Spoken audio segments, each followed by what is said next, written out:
But Corey was bad. Yeah. So we went in there and we showed out.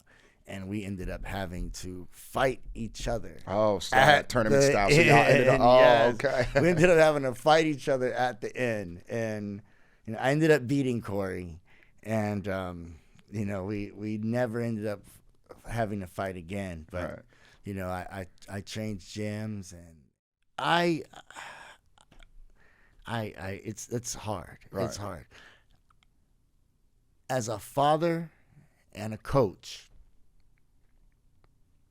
when you watch your son go out there in a sparring session and he has gotten bloodied up, yeah, I have to think as a coach. that's right. I can't think as a dad. What's up, coaches? Welcome to Your Coach's Coach. I am your host, Coach Justin Blackwell. For those of you who don't know me, I'm a NASM certified personal trainer, a boxing coach, as well as a father of two, based out here in Los Angeles, California. I created this podcast to help you gain insight on how successful coaches, both established and up and coming, have navigated and continue to navigate their world of sports, fitness, and movement. You're going to hear some really raw stories and some really incredible journeys on this podcast, and I hope you find this podcast valuable, useful, and entertaining. If you do, please like, subscribe, and share. Without further ado, let's get into today's episode.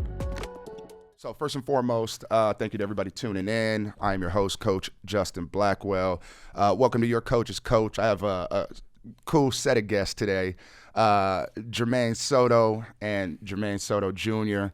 As you guys can see, we've never had any belts on the table. And today we have 1, 2, 3, 4, 5, 6, 7 of these things up here shared by father and son. Yes. I always like to start with how I met my guests, right? And so I thought our encounter was pretty interesting because we just happened to be shopping. Yeah. Yeah, we were rolling to Ralph's. I walked in. I had a egg weight shirt, sweater on. Yes. And you were like, do you work with them? Yes. And, we just kind of chopped it up. And, come to find out, man, I'm talking to this, champion, you know what I mean? Not only a champion, but a gym owner, community supporter in what you do. Just all types of accolades. Come to find out, we know some of the same people. Coach Yes. Rod, I know, you know what I mean? So it's just always cool like that, man. And one of the beautiful things about the combat industry is I always tell people that when you meet, real fighters, right? I never competed, right? So I just always fell in love with the sport of boxing. I just kind of ended up in the world. But when I meet fighters who do this for a living, they're some of the nicest and most down-to-earth dudes that you get to, and women that you get to talk to. So anyways, with that being said, I just want to thank you fellas for joining me. And, I appreciate you making the drive out here. We just talked about how far you came. So appreciate you fellas for coming through. No, thank you. Thank you for having us. We were looking forward to coming and visiting you and getting a chance to talk. And, it's always nice to get outside of our gym and get to socialize more and let people know that we're not just machines in the gym. That's right. So yeah, it really was an interesting story how we met. Yeah, It was just, but fate has a way of bringing everybody together. Yeah. And it was just so happened it was that egg weight shirt. And I do remember specifically when you said that, I was like, oh, yes. Yeah, right. Because I hit egg weights up on Instagram and they told us they were going to send us some stuff. Right. And I was like, and I kept waiting in the mail. Hit him up again, was like, yo, what's up with the stuff? Hey, okay, hold on, wait. Yeah. Waiting. They ever send it to you? No, they never sent me the stuff. Egg weights, what's up? We need some of our stuff, okay? We need some egg weights. That was so funny. You know what I'm saying? For the Soto family. What's crazy is so over the pandemic, for the company that I was working with, we did some work with them where we, just did some videos that went on their platform. So that's how I ended up with the sweater, man. But yeah, man. Yeah, we got to get egg weights out here. So I'm going to make sure we tag them and get some of this stuff through.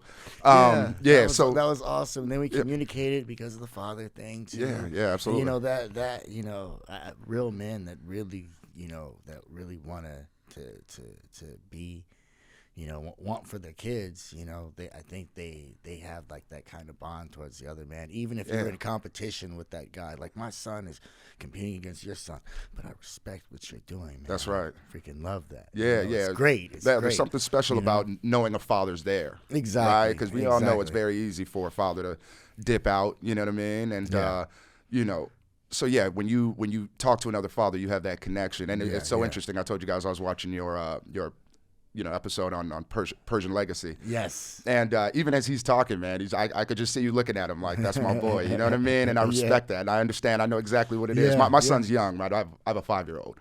And I have a 19-month-old. Both boys. You know what I'm saying? But, there's something special in that, man. Just knowing, listen, I've gone through this gauntlet of life, man. And, I want to share this with you and give you what I've learned and hopefully make you a better man than me. Yes.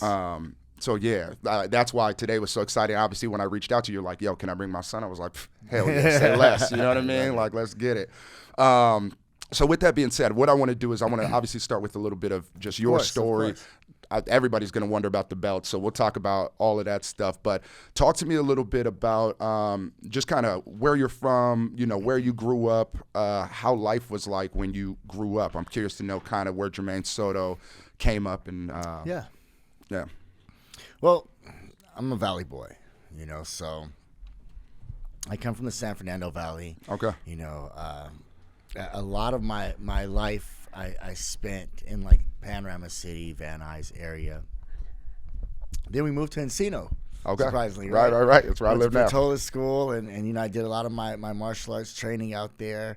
But I initially started in martial arts because I'm the youngest, right, from my mother, and I'm the only boy. So, and also being biracial. Now a lot of people are biracial. That's like everybody, but I'm a little older. And it wasn't a lot of biracial kids in the area. Still, right now, it's not. The area that we're in right now, it's not a whole lot of.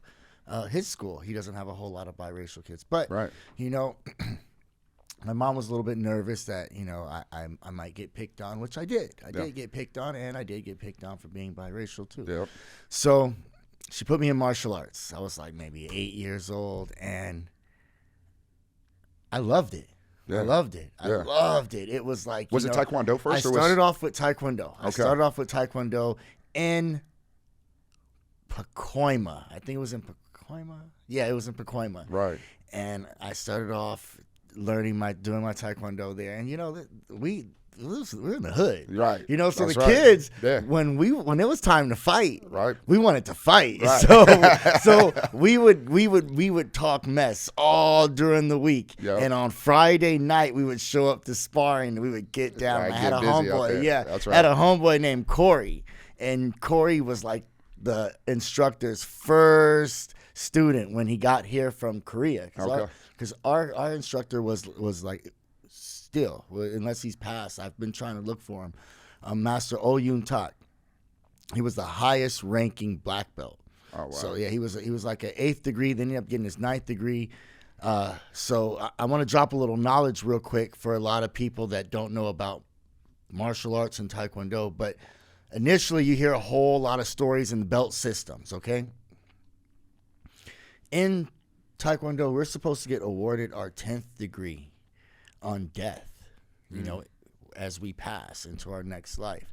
So people are saying 9th, 10th, 11th. I mean, a lot of these guys are self-promoted and stuff now, so we've changed a lot of the martial arts. But at the time, he was president of the Kukikwan, which was like the official Taekwondo union, where because now it's like a lot of money involved now. A things lot of business. when money gets involved, it changes things up. So absolutely. the Olympics took it over, and the Olympics became a real big thing. Part of it, offering scholarships in schools for it, which is great. Yeah. But when the sport gets bigger, right, it tends to water down a little bit. Exactly. So he was the highest ranking black belt, and he had us in there banging. Damn. He used to hold around a wooden stick, and when we would act up, he'd hit us with this stick, or he'd make us hold our palms out and slap our palms. I still got a little scar where he hit me. Snap. Yeah, dude. And this back then, the parents were cool with the kids getting beat up. I was just thinking that as you're talking, I'm thinking like, that's not stuff you see nowadays very often, right? Our culture has changed a little bit, but back in, I imagine this is the 90s. Yeah, or so, yeah, right? dude, I was like 12 years old. Exactly. Outside, he'd make us go outside and sit over the curb on our knuckles and do push-ups and let our heads come down. Yeah. Like bare knuckle, we're 12 years old, we're outside, like stay out there. Yeah. Come out there, and then he comes out with his stick. Hits us in the butt with his stick and goes back in. Yeah. But he has us do some ridiculous number. 1,000 push-ups outside. Very little English. But, now you say stuff like that, you don't have no gym. People you have lawsuits. People on Yelp. You know what I'm saying? Yeah, people on Yelp. Like, this guy told me to go outside and do 1,000 push-ups on my knuckles. Yeah. That is not what I signed up for. Right. Well, a lot of martial arts, too, a lot of people don't realize is that, they come from, wartime, right? So when like you think of those old school like senseis and just dojos in general, whatever, a lot of them, that's the mentality they come from old school ways of teaching, because they're training. Yeah. They're not exercising. Discipline comes with it. But that's not the focal point. The focal point was to teach you how to fight, defend yourself, and be effective in whatever martial art it was. Yes. Yeah, man. I'm with that. So you obviously started in, Taekwondo. Talk to me a little bit about the next evolution. What comes next after this? Taekwondo was and still is, it's my first love. Yeah. I love that sport. But some sports, your body's just not going to let you keep up. Right. It's like being a competitive gymnast. Right. I was never a gymnast. Right. I can do backflips still, right? But I can't do them like I used to. Right. So Taekwondo is one of those, very. You have to be super agile. Yeah, super athletic. Yeah, and when the older you get, your strength starts to set in. Feels like you kind of get heavy. You get heavy. Oh, for sure. So I can still do some of those things, and a lot of those things have paid off tremendously in my fighting career with Muay Thai and kickboxing and karate and whatever, Yeah, it translates so well to other sports, doesn't it? It does. I did Taekwondo for a little bit, when I was young. Same scenario, obviously biracial myself, right? My pops always was trying to put me in martial arts, so he put me in Taekwondo at around 14. Okay. And it was interesting because I really enjoyed it, but I was 14, right? So when you go into something at 14, like I'm thinking girls, I'm in high school. I just wasn't focused kid, But as I got older, and then I went into, I started doing boxing, and I started boxing pretty late. I started in my 20s, and but I just immediately was able to pick up the footwork and kind of the basics because of Taekwondo. It's just that linear stance, you know what I mean? That kind of light on your toes bounce that Taekwondo has. I mean, it's an amazing foundation of so many martial arts. Yes. For sure. I love it. I think that, for kids, parents that are looking to put their kids into something, I believe that Taekwondo is great. You learn the complete discipline. It even has a structure, a belt structure. Which boxing is cool.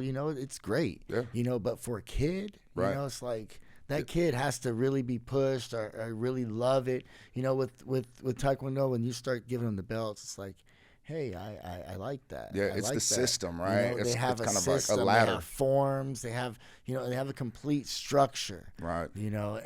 And the way it's designed, it transitions to anything. Yeah. From Taekwondo, you could go into jiu-jitsu. Yeah. Which is completely different. Yeah, for sure. But it would transition perfectly. Yeah. So I always encourage parents to say if they're going to put they should have their kids doing something active anyway, but they should definitely put them in Taekwondo, because even at our gym, we have kids that play football. Right. They're doing their football stuff right now, but they're going to come back and continue to, I want to get my black belt, coach. Come back with their yellow belts and keep on going. Right. Right. They'll always come back to it because there's always a next step when you have Taekwondo, right? It's like, I know, like you said, I have the yellow belt, but, we're going to handle football, but let's come back. We got to go get that orange belt or that red, whatever, right? Exactly. So, cool. So now you said I obviously want to get to these belts. And are all these belts, by the way, are they all in Muay Thai? No. No. No. Okay, so we'll get that. We get that. I was just curious. Two divisions. And two different sports. Okay. But you transitioned at some point, and I imagine in Taekwondo you competed. Yes. Talk to me a little bit about that. I'm curious to know what that competition life was like, and how old were you when you started actually competing? I had my first competition at 13. Okay. Do you remember? I remember it like it was yesterday. Talk to me. I remember like it was yesterday. Man, I was super nervous. Okay. Because I was already a black belt. Right. And I'm just used to the guys in the gym showing up and us just going ham on each other. Yeah. So I've never been out and I've never seen other gyms operate and stuff because we're in the hood. Yeah. You're and, Pacoima, which is out there, right? And we don't have no money. Like we're kind of broke, right? But my mom is working and hustling, trying to keep us. It's me and my 3 sisters. Actually, when we're in Panama, actually, it's me and my 2 sisters. My other sister, Lisa, she got married real early and left at like 18, 19 years old. Right. So it's me and my other 2 sisters. And we're in this little place, in Panama City, and my gym's in Pacoima. So we're over there. They take me to the gym like, I think I go 3 or 4 times a week. So, but it's just which is a lot, by the way. You think about kids nowadays; they might go 2 times a week to whatever gym or whatever. Yeah. The way it was all structured was pretty cool because he had like the class structure. The reason why we showed up on Fridays was the spar was like sparring day, but it was like beginners, white belts, and yellow belts trained at this time together. Right. It was like we all were stuck in like a little bubble. Right. And so you had your group that you kind of progressed with. Until that Friday night that we would fight and spar, and we had these grown men that were trying to get us. But when I got to this tournament, it's us. But the way these other gyms operated were different. They were like super structured, right? Like ready, and it was just we're there like these little hoods, like what are all these guys doing here? Y'all ain't warming up or nothing. They're like they got paddles and they're standing in line, kicking, warming up with each other, like screaming, and we're like, oh man, look at this, me and my buddy Corey. We're looking at because when I went to the tournament, I didn't even. My mom and sisters, my sisters were kind of young, but my mom was working and stuff, so she didn't show up. Right. So I went with Corey's grandmother. So he was another kid, that was really talented, and unfortunately his life was different than mine. Right. When I moved to Encino, he stayed in the area where he was at. He ended up going to jail for like 12 years or something like that, and that was like my best friend. Man. And well, but back to what I was saying, his grandmother took us. Right. And so it was just this old lady and her husband and me and him, and we're talking, and all these people are together. But when we got out there, and this was I remember this like it was yesterday too, because we got out there and me and Corey showed out. Right. We showed out. Right. Corey was used to competing because he really? Competed all the time just by himself. He just go No. all the time. He was just in all, it. Yeah. all the time. He started when he was like 5 or 6 years old. He was the instructor's first student. Right. So this is life for him. So he was just yeah. He was adopted, so they wanted to put him in activities and stuff. Yeah. He was there forever. Right. And he was his first black belt too. But Corey was bad. Yeah. So we went in there and we showed out. And we ended up having to fight each other. Oh, so tournament style. So y'all ended up.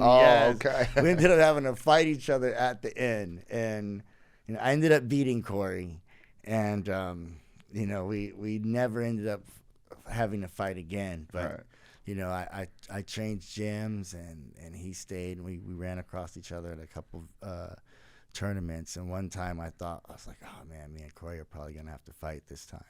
I ended up losing to a guy named Jason. He was named Jason Hahn. He was like, he beat Steven Lopez, and Steven Lopez is like two or three time Olympic gold medalist. Oh wow! But at that time, he was like around that level. Yeah. So I mean, just my level of fighting for Taekwondo was very high. Yeah, absolutely. Very elite level. So. But I did that for a long time. Okay. Still love it. But when I lost at the U.S. trials, I was so upset because I lost to a technicality. Taekwondo has all these rules and these technicalities. Right. So I lost to a technicality, and I was like, dude, I got to go beat somebody up. So that's when I started kickboxing. Okay. And that transition was a lot.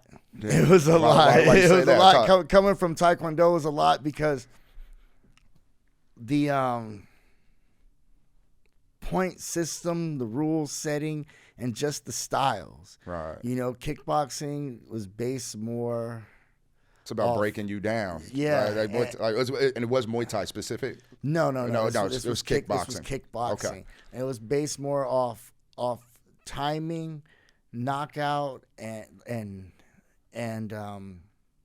more off power. Right. Which is very similar to Muay Thai, but Muay Thai, I'm seeing a huge transition in Muay Thai now. Oh, okay. Just like I saw in Taekwondo, how it started to switch and move over. But, Muay Thai used to be based solely based off power shots. Yeah. And they say it in the rules meeting.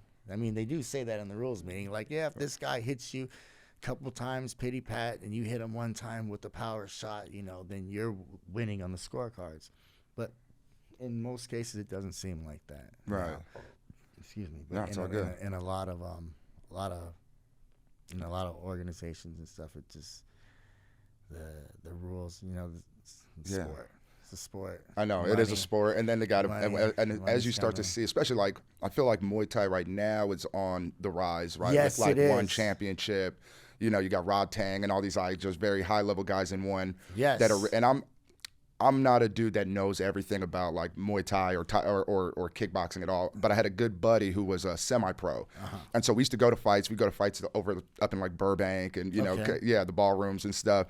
And yeah, you're right. The rules are much different, right? Yes. At least they're supposed to be. Where he was telling me like even if you take a back step, that's negative points and all these different rule sets. Yeah. But I can see how that transition from Taekwondo, where it's definitely more point system, right? If I touch you, it's point. There's knockouts in Taekwondo too, though. Oh yeah, without a doubt. When that's how it was Yeah. when I was younger, we would try.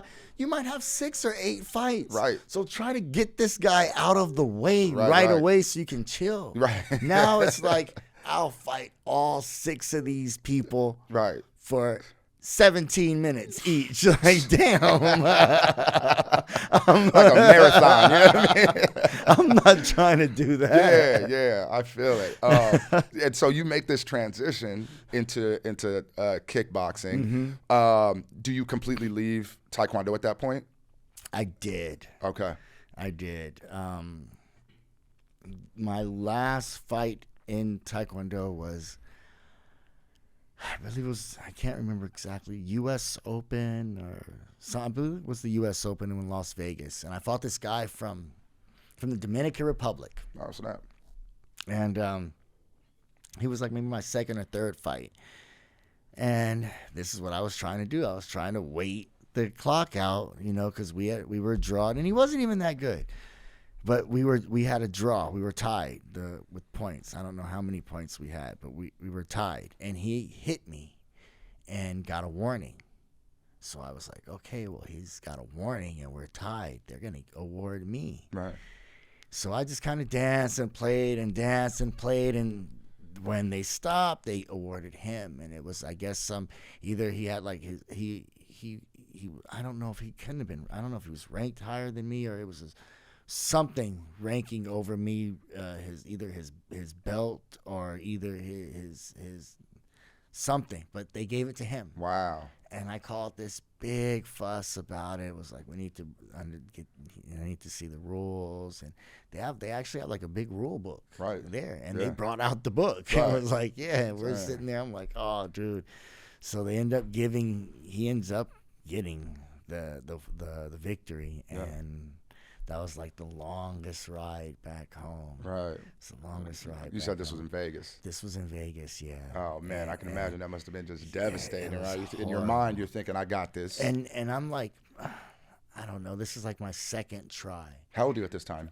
I can't remember how old I am. I Okay. gotta be. I can't. I don't think I'm old enough to drink. Okay. But So you couldn't even go out after in Vegas. yeah. Well, that's a whole nother show and interview without this guy around. No. But I didn't do anything like that until like start, drinking or even thinking about going out or nothing like that till I was like much older, because I didn't even think like that. Right. Wasn't even part of the. My thing was like, I want to train, I want to win, I want to fight, I want to do this. It was my hobby, but I loved it, and I wanted to continue to do it. Yeah. And I still love it, and it's still my hobby. But now it's my life, my profession. And I passed that down to my son, where it's his life and his thing now. What he wants to do. Now when people see me, they're like, hey, you got a son, he's fighting, right? Yeah. They're not asking about my fights anymore. Right. They're asking, when is his next fight? When That's is right. this guy gonna do something next? Which is awesome, because it's letting me leave my essence here, and I can step aside and finally kind of lay this down after, like I told you, my first competition, I was 13 years old. Right. And I don't remember how many fights I had that day. Right. I think I maybe had, I remember the first guy I fought, and I remember Corey. Because I was like, oh, man. I'm going to have to fight my friend. We're going to, and it was not. Must have been stressful for you. It was stressful. And you know how stressful it is when you're riding up there with his grandparents. And then I beat him, and then I got to drive back. And then I got to go back home with my gold medal and his silver medal. You're like, hey, it's all love, though, bro. Like, you understand? In the back seat, they're like, we should have left this moment at home. Dang, I feel that, man. And obviously you mentioned, like, bringing up your son. So I have to ask before we talk, because shout out to him. He just won, what was it called? Rising Stars 5 for Muay Thai. Correct. So congratulations on that. Before we get to that, though, a little bit, I want to just ask you, and maybe you already answered this, but obviously I asked you, to come on the podcast, and it was very important for you to, like, bring your son. Like I said, I just watched the podcast with you two on it. Talk to me a little bit about that. Just importance for you. Like, what is, as a father, obviously you have some goals and dreams and aspirations for your son. Yes. Why was it important for you to bring your son up? It's important for me to bring my son with me, so he can see how to operate, not just operate, but, he needs to see how his dad is. Yeah. Outside of the gym and inside the home. Like, this is me, but this is still my profession. That's right. People are getting to know me professionally as well as my personal, so I want him to be able to see how open I am, and, what needs to be, discussed, and also how to be comfortable in this, because my son, I describe myself as a super athlete, because I came from nothing and was able to do something just off natural ability. And if I had somebody, or if I had a team to point me in the right direction, dude, I'd be sitting up here with 900 belts instead of just, the 10 or whatever we got. Which is still a lot of belts, which by the is, way. Yeah, and still has this old man, the best fighter in America, and ranked one of the best in the world, and will go down in history as one of the best that ever did it. That's right. So, yeah, so I want to let people know, when you mention me, remember, I've won championships in Taekwondo, world championships, Olympic Pan Am Game championships. I've won in Taekwondo. I've won big championships in karate. I've won championships in American karate. I've won world championships in Korea in their sport in Hapkido. I've won championships, world championships in kickboxing. I've won championships and world championships in Muay Thai. I've won every sport I decide to go to. I'm winning a championship.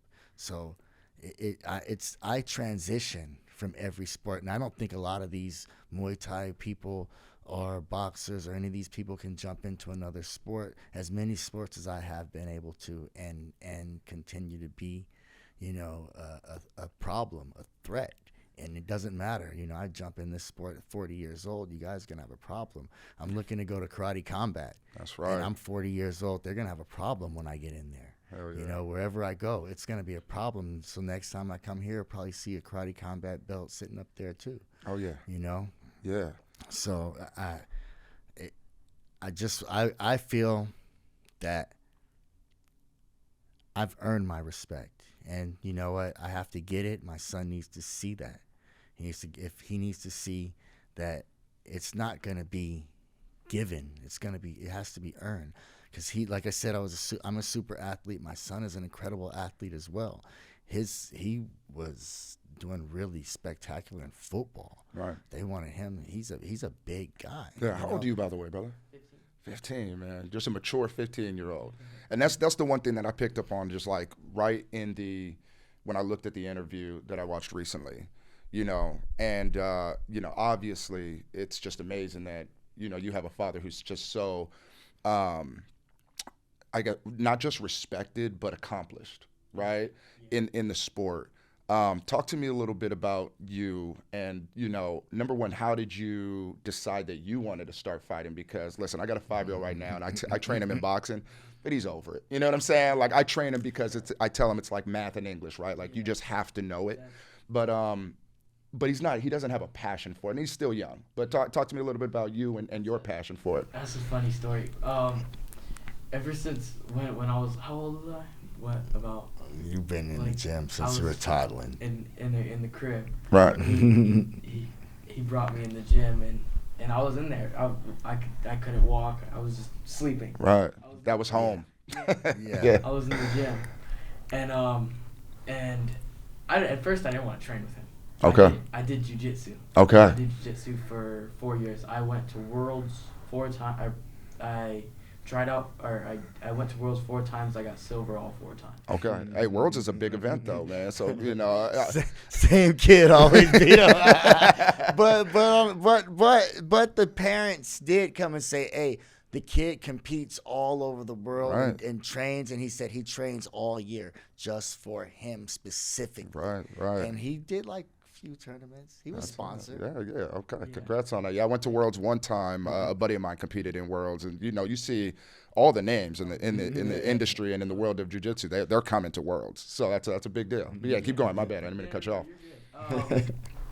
Yeah, it was good, but it kind of got boring. Okay. It kind of got boring. I got a little tired and bored of it. Yeah. And then I didn't know what he did. I was doing my own thing, and I didn't know what he did. So he took me to a fight. Okay. And after that, it changed because I seen these 2 kids fight, and I didn't know I could fight. Right. So I was like, oh, I could fight. That changed my whole mentality. Then we started working together. Okay. Talk to me about that. So you guys start training together. That was the best. You had to be so excited. I didn't have to pay $175 a month for him to go train with somebody else. Yeah, you're like, oh, I got and this. And I've been paying this automatic debit for like that jiu-jitsu price heavy, for 4 years, and I was like, oh gosh, right. Thank you. Hit that A. Hit that. Cut that. No more? Yeah. So what is the process like between you two? Like, because, like I said, I train my son. I see people, and I think it's like that when anybody trains their family. There's a different relationship there as opposed to a coach and just a fighter that walks into the gym. So what is that relationship like between you guys where you guys get to train? How did it start? And how did it get better? Obviously, you guys had to learn each other and as fighter and coach and father and son, right? You want to talk about that? It's different because a normal coach, of course they're going to want you to win. Right. But your dad is the only one that's going to, over everybody, is going to want you to win the most. That's right. And he's going to push you and do whatever he has to do to see you win. Yeah. So it's amazing that my dad opened these doors for me. Yeah. How do you think he's kept you? Because it's very easy, right? I see this in sports all the time where parents are so overwhelming, right, with their kids, because obviously they want them to win. We, as parents, we live vicariously through our kids. I don't care what nobody says, right? I live through my sons. And it's very easy for parents to want to put so much pressure that you kind of say, I'm over this, right? It's affecting our relationship. Even if you're not thinking those things that deep, you're just, What do you think your pops has done so well to keep you still excited about this sport? Just, I mean, it's not. I'm sorry to take this away from you, but it's not him. It's me. You. I respect that. want to do this. That's right. I want to do this. It's fun. I like the thrill. I like the nerves. I like everything. Yeah. Man. It's fun. The like apple don't fall far. Huh? I said, I like take this. Nothing away from me, man. I put that in you. That's right. That's right. Okay. So as far as like training, do you guys? I imagine you're still training together, or do you have any? Do you have any other coaches in that pot with you, or is it just a strictly father-son? Yeah. We have. I train around a little bit. I have a boxing coach. I train at MTAG with David in the mornings, like maybe 2 or 3 days out of the week. I get a chance. I go over and train with Rod, Yeah, shout out Coach Rod. I'm trying to get Coach Rod on this podcast. He hasn't got back to me yet. He said he wants to do it, but he's obviously he's running his own business. He's a busy man. But he's Coach super, Rod, if you see this, I'm busy. trying to get you on, just so you know. Yeah. He's super busy. That's why it's like I said, when I get a chance. And then I have another guy, a coach at my gym, Roland. He comes from MTAG too, but he's at our gym. He helps me train my son. He actually corners me for my last world championship fight. He was my head corner, so he plays a big role in our gym as well. He helps out a lot. Yeah, he helps out a lot. And remind me of the name of the gym again. It's West Coast Combat Center. West Coast Combat Center. That's right. Shout out, man. So you said your last world title fight. Yes. I think that's the perfect segue. Let's talk about belts real quick, because we got all the belts up here. Obviously the iconic green belt is in the front. Yeah. Which belt did you fight for last? Was it the WBC or was it another belt? It was actually a dual title. Okay. Which was. These promoters, they do what they want. That's right. Yeah, we just make it up, So my title was up for grabs, and a new title was up. So, of course, I'm taking both belts. Right. Nobody coming and taking my belt. And there's a new one up there. I'm going after it. Right. So the guy was from Thailand. Oh, okay. He was good. Yeah. He was good. He had a very good game plan. He was surprising because the kicking style, I'm known for being such a great kicker. People are like, oh my gosh, the kicks.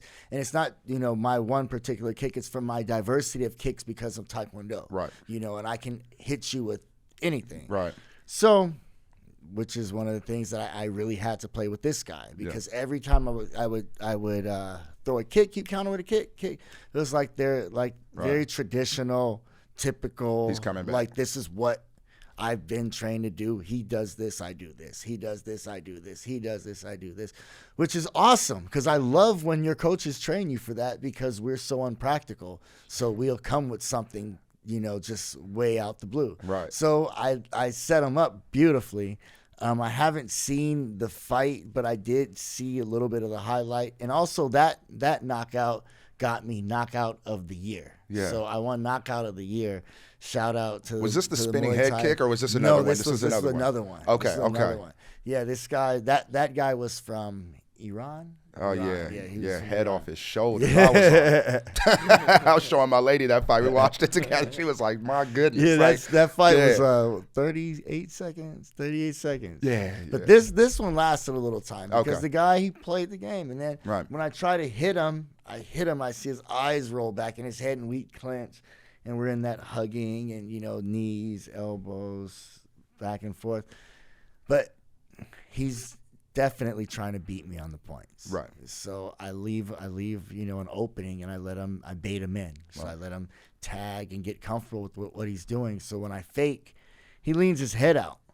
Every time my foot is there, every time I leave my leg out, he leans his head out after he kicks. Right.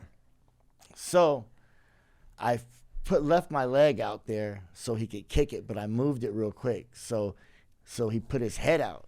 So when I threw my leg up, it looked like I was going to kick, but I threw an axe kick. Oof. So I hit him with an axe kick and knocked him out. That's crazy. So yeah, it was completely unorthodox because I threw it in southpaw. And he was a southpaw fighter. Okay. So I matched stance with him, and I left my lead leg out because it was a lot quicker for him to tap that leg. Right. Because he could tap it real easy because we're both in southpaw. Right. And he's pointing, so you're not worried too much about and power. I let him hit it. I let him hit it like 4 or 5 times and didn't do anything until I started. And he left his head out there, and boom. Yeah. And then after the fight, he comes to me. He's like, an axe kick. He didn't see that coming. Like I'm not supposed to do that. Right.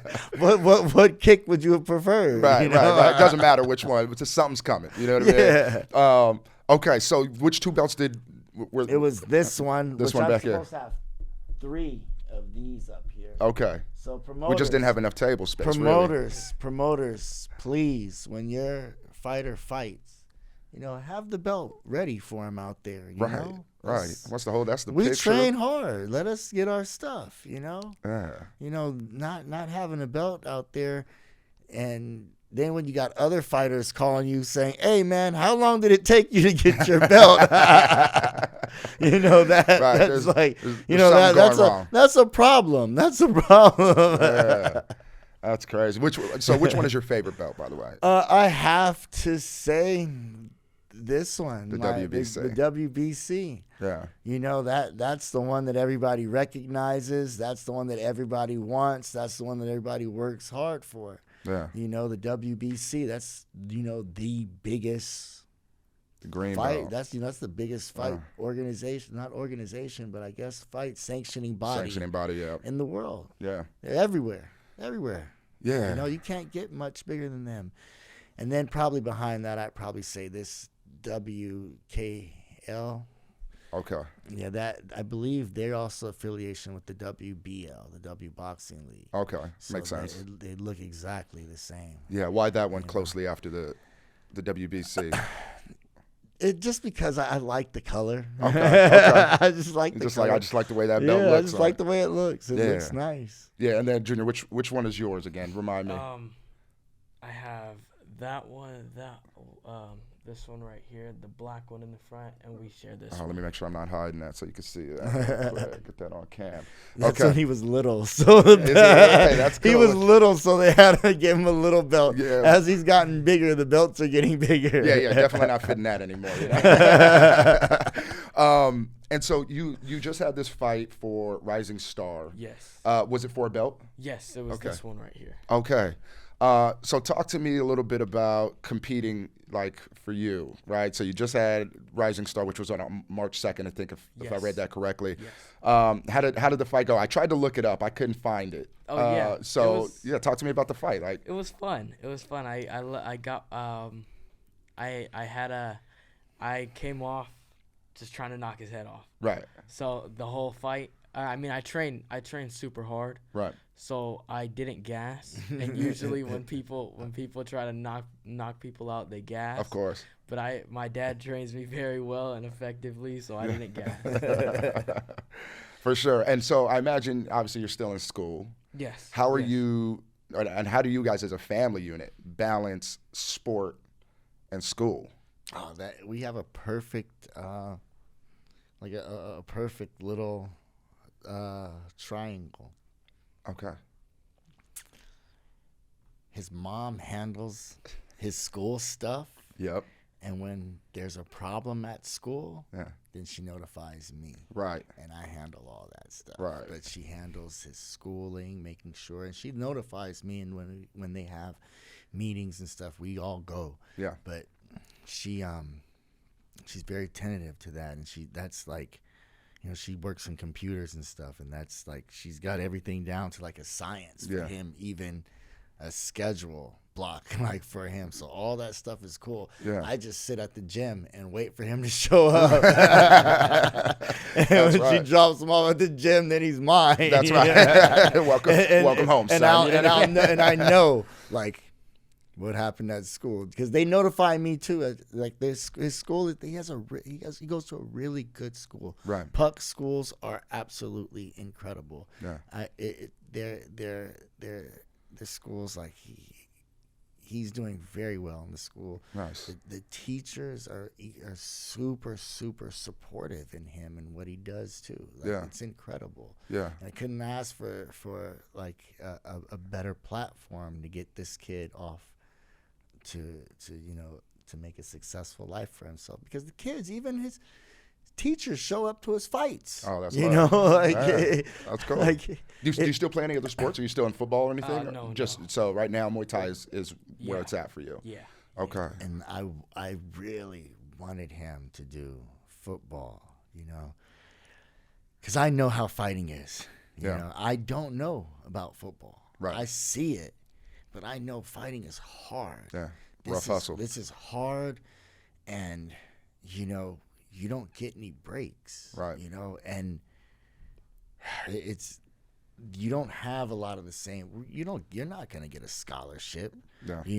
Fighting. Yeah. These schools aren't going to come down and look at you because you're knocking people out. Right. Some schools even look at that as a liability. Right. Like, look at this guy, man. He's violent. Right. Why do I want him in this school? Some people don't know Yeah. about martial arts. They just see the fighting aspect and think, oh, dude, They see the highlights on social media, right? He's dangerous. Let's keep him away.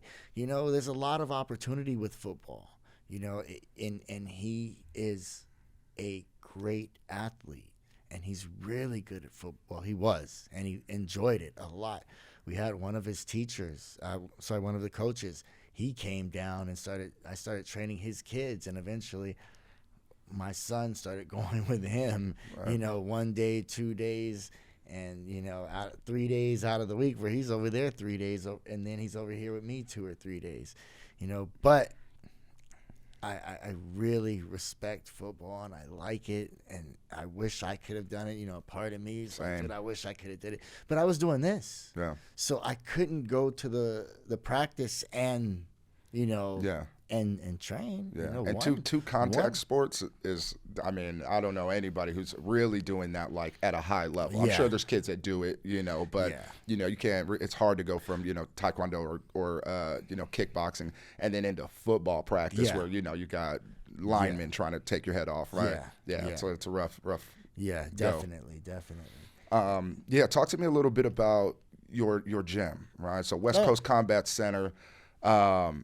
Because I remember when we had our first meeting, you were talking a lot about, like, obviously there's a kids program there. I imagine you teach adults, but talk to me a little bit. I think the first thing I want to know is, why did you want to start a gym, right? Because probably more than I know, opening up a gym ain't easy. No, it sounds like not at the obvious end goal for every fighter or somebody who's in the sport, but it ain't an easy choice. So I'm curious to know why you did it, and then also talk me a little through that process for any fighters around the world, right, that may be looking to open their gym. What should they be thinking about?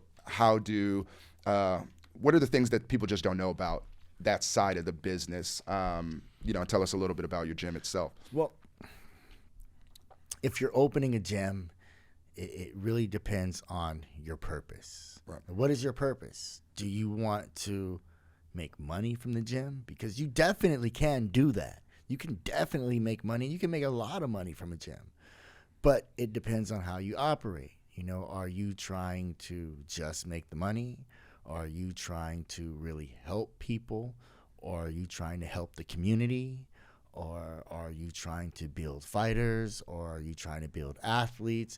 Everything is different, right?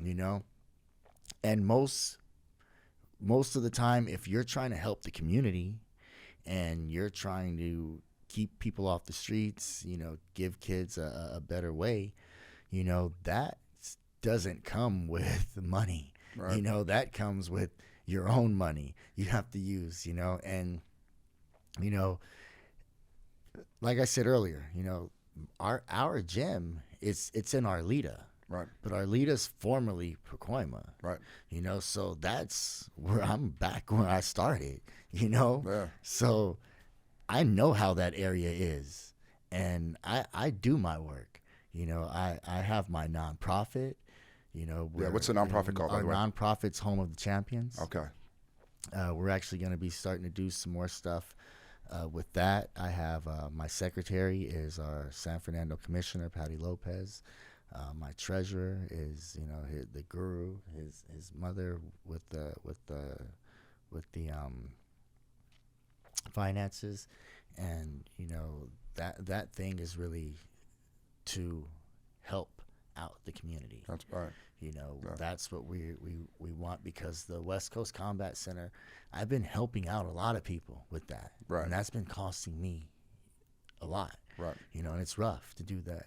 And now I've formed this nonprofit, so now it's a little bit easier to help people, because people will also do stuff when they can help, when they can get a handout too. You know, Right. It's like, I'll help you, but what am I getting in return? Right. Well, now I can give you a tax write-off. You know, I can help you in other areas and other avenues and things. But back to our gym, you know, like I said, it is something that I try to have it something similar to what my gym was. You know, when I was growing up, I don't be in there. Well, actually, I'm not going to front. I get in there and I spar and work with the people too. Right. But I don't carry a stick and hit the people and make them go outside and do push-ups on the ground. But I do make them do push-ups, and I do make everybody in there it is very respectable. There isn't like, you know, it's a small gym. You know, it's a small gym. You know, people come in there, and I like for us to have a bonding experience. You know, like, let's get together, because what other sport can you walk into the gym, put your gloves on, punch somebody in the face, not even know them, give them a hug, and walk away with no hard feelings? Right. Walk away homies even. You can't do that. Right. You can't do that. Yeah. Like, dude, you just bloodied my nose. Like, if you do that in the street like this, you know, Right. You can't do that in any other sport. You know, right. That's the beauty of this sport, is that people have that love for the sport. They respect each other. And it's like, you caught me this time. Maybe I'll get you next time. If not, whatever, on to the next. Yeah. You know, it's this sport is, you know, it's like boxing. Boxing, you do the same thing with boxing. You know? I do see them go a little bit. Actually, in boxing, I do see them go a lot harder in their sparring sessions. Especially depending on the gym. I mean, have you seen this? There's this viral clip that came out recently. These two little kids, and there's just a picture, and they're just bloody as hell. Oh, yeah. Yeah, and I mean, you know, it's interesting, right? Because I don't know if I'd put my son in that situation like that. But, you know, it is part of the culture. And again, depending on the gym. But what are your thoughts on something like that?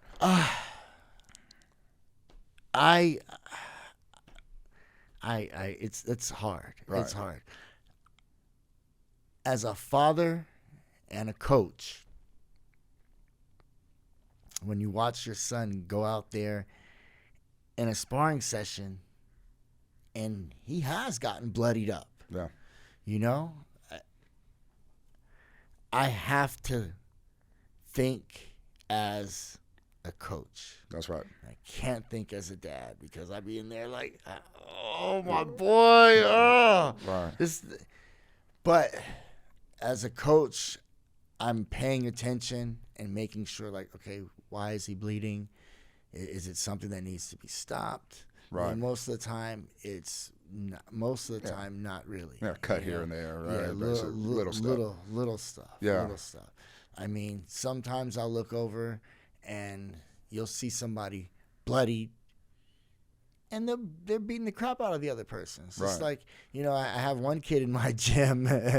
You blow on him, his nose bleeds. Right. Every time I turn around, he's like, going to the bathroom. Hey, what's going on? Head up. And he's with a little piece of tissue in his nose. Oh, coach, it's nothing. It's nothing. It's nothing. Right. Some people are just like that. That's so true. So now I got some what is that? Ephrin? That spray. It's not epinephrine. No, something like that. Yeah. And you put it in the nose to help stop the bleeding. Yep. I got some Q-tips and some Vaseline too. So yeah. So what age is too early?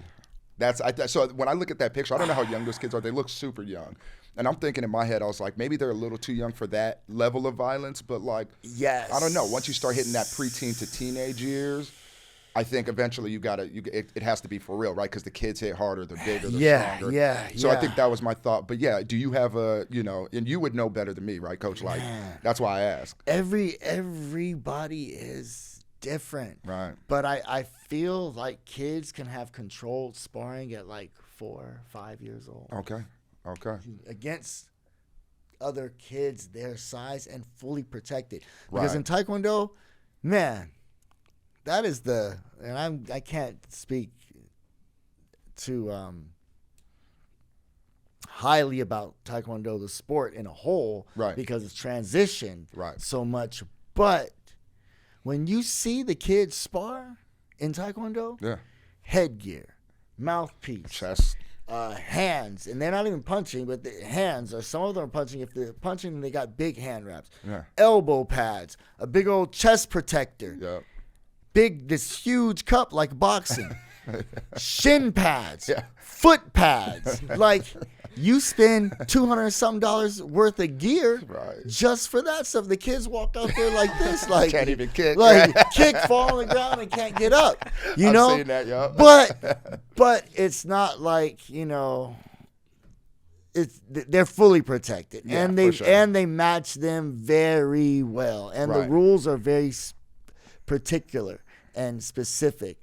I think for me personally, I think kids should box, but I think, when it comes to competitive boxing, and like I said, everybody's different. Yeah. I think that they should do it just a little bit later to save some of those brain cells. But we see these Thai kids over there, 10 years old with Right. 50 fights. I'm like, I know. Yeah, I got a chance to go to Thailand 6 years ago now. Actually, that was right before I found out I was about to have a son.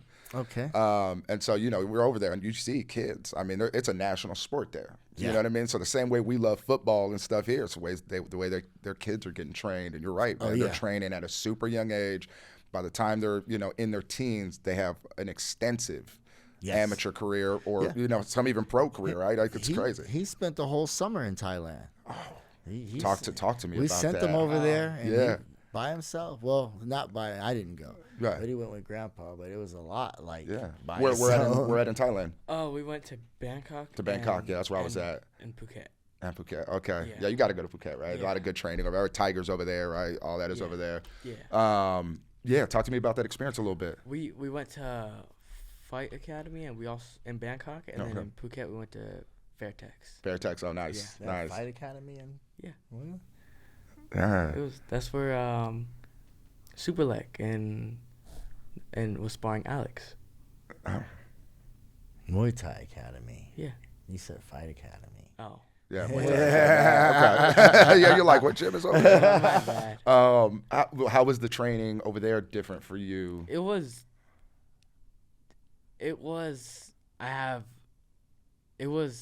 a lot. I went over there thinking that the training was going to be a lot harder, Right. but the training is a lot easier. Okay, in what It's way? it's just more repetitive. Right, more just conditioning, right? No. They just throw you on the bag, clinch, and spar. Right. That's all they do out there. Okay. Throw you on the bag, clinch, and spar. Right. Okay. As Yeah. opposed to out here, you probably, I imagine, again, you got Pops training you. Yeah. So, Pops is pulling out all the stops Have for a to. son. Yeah, you have to. You know what I mean? I'm not holding anything back from you, son. Yeah, okay, Yeah. cool. And you said you were out there for a week or 2 weeks? A month. A month. Oh, snap. Yeah. Cool experience, though. Amazing. It was a really crazy experience. Yeah. I mean, how beautiful is it that this sport that you have now fallen in love with takes you abroad to another country? Oh, Right. that's amazing. Yeah. It's amazing. That's cool. That's cool. Who'd you train with out there? Stamp. I saw Rod Tang, Stamp, Superlek. Really all the Thai superstars. Yeah. All of Especially you said you were at Fairtex, too, Oh, right? yeah. So Stamp is obviously there. Yeah. Yeah, okay. Anybody that like blew your mind while you're out there in terms of like watching them train or anything like that, or They really don't train that special. right? If I'm being honest, I train harder than them. Yeah. I do, and it's like they're just very tough out Right. there, and they have so much experience because they fight when they start fighting when they're like 4 years old. Right. Without no gear, you Right. know, and it's like they just got a whole bunch of experience. That's it. Yeah, they spend time in, right? Like, that's really what it boils down to. So talk to me a little bit about you. Obviously, you just finished your fight. What's ultimately the goal for you? Like, where do you see yourself? And by the way, you're 15, right? So you Yeah. have so much time to like, alter this. So anytime you say anything to me, obviously you can change your mind later on down the line. Don't be nervous. But with that being said, what's kind of the goal for you? With the sport, where do you see yourself going with it? Hopefully, I plan on going pro, maybe to one, but I'm gonna go to school and I'm gonna get my lawyer degree. Okay. Why a law degree? I wanna get into politics. Oh, do you? Yeah. Okay, nice. That's rare that I ever hear a kid in his teens say, "I want to get into politics." Well, why do you want to get into politics? Is I it something want to help change. inspire change? Change, yeah. Yeah, and it's rare that we get, especially biracial individuals, right? Like going into that realm. I mean, I think we all have black in us, right? That side of my family, and I'll just speak for myself. Very adverse to politics. They don't want to deal with it. It's almost like I don't understand it. I don't know it. I'll vote, but other than that, I don't want to do it. So I admire that, though. You know what I mean? We need more of you, brother. You know? Thank you. Okay. So, and then you said you want to do one championship. Yeah. That would be sick. Okay. Okay. Yeah. Just Muay Thai? I'll do anything. Who knows? Anything. Yeah. Okay. All good. And what about you, Jermaine? What are you thinking? What's in the future for you as of right now? Well, I got a couple offers on the table. I'm really looking to make some noise in karate combat. That's right. I'm waiting on that call. If not, then you'll probably see me back defending one of these belts. Right. I do want to. I would like to fight, some of the bigger names out there. I would like to get a fight like maybe one of my last fights with maybe Buakaw, even cross over to some boxing. I've done so much. Yeah. Now so different because video, people take pictures and all this stuff, and they make all this stuff seem like something, crazy. Right. When it's not all that. It's not all that, all that it looks out to be. Right. So I just want to get out there and get a couple more titles, defend my title, and then focus on him. That's it. Focus on him and whatever this young man decides to do, and I'll stand behind him. If he continues and wants to fight, that's what he said he wants to do. So right now I'm fully behind him on that. But it is one thing that I've told him, whatever we say we're gonna do it. So if you're gonna do this, then we're gonna do it. You got to commit. We have to do it because there's so many other things that we could be doing. Right. Spending time doing this, spending time doing that. But if this is something that you want to do, I can't tell you how to live your life. I just have to support you on how you want to live yours. Right. So, if we're going to do this is what he's chosen to do. He's still young. He might switch it up. Right. But what was it?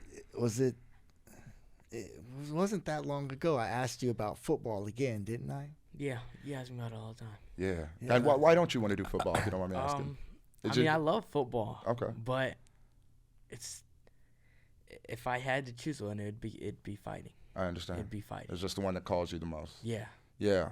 I mean, your pops is right? And I understand the concern. And it was funny because I was talking to a gentleman down in Texas. He owns like a dance academy, right? And so it was so interesting to hear him talk about like this dance academy, because what they do for these young dancers who want to pursue it professionally is they have these facilities where the kids can come in and they can study, and they have this like really big infrastructure, right? Very similar to the NFL, right? They're looking for kids from high school. There's this big support system. Luckily, you have a father who's been in the game, who's kind of showing you the game, but there isn't really that big infrastructure and support system for combat sports in general. You know what I mean? And so I understand what you're saying, Pops, right? When you're like, yo, we got to commit. because there's 100,000 other kids who are committed, right? So you got to be committed, right? That's obvious, because any slip up in that, there's not enough infrastructure there for you to just fall off and get back in the loop of things, right? So I commend you, though, right? You've made a decision, and I respect that. Like, listen, this is what I want to do. I'm going to pursue it. Again, if you change your mind, you change your mind. But yeah, commitment is the big thing, and that's, again, I'm still early in my process with my kids, but I'm really trying to instill that in him, right? Which is just like, hey, if we want to do it, let's do it, right? If we're going to set a schedule, let's set a schedule. If we're going to show up to practice, let's show up to practice. I don't care if you're 5 or 15, like, we got to work, So just it's super cool to just have both of you just here on this podcast and just watch this dynamic between like father and son, because it inspires me. You know what I mean? It inspires me and allows me to just see kind of what that is. And I watching your other podcast, I can tell we kind of come from similar worlds, right? We're biracial. Pops wasn't really in the picture like that. We had to figure a lot of things out on our own. We really did have to go through the gauntlet of trying to figure out not only the world out, but ourselves out and how we fit into this place.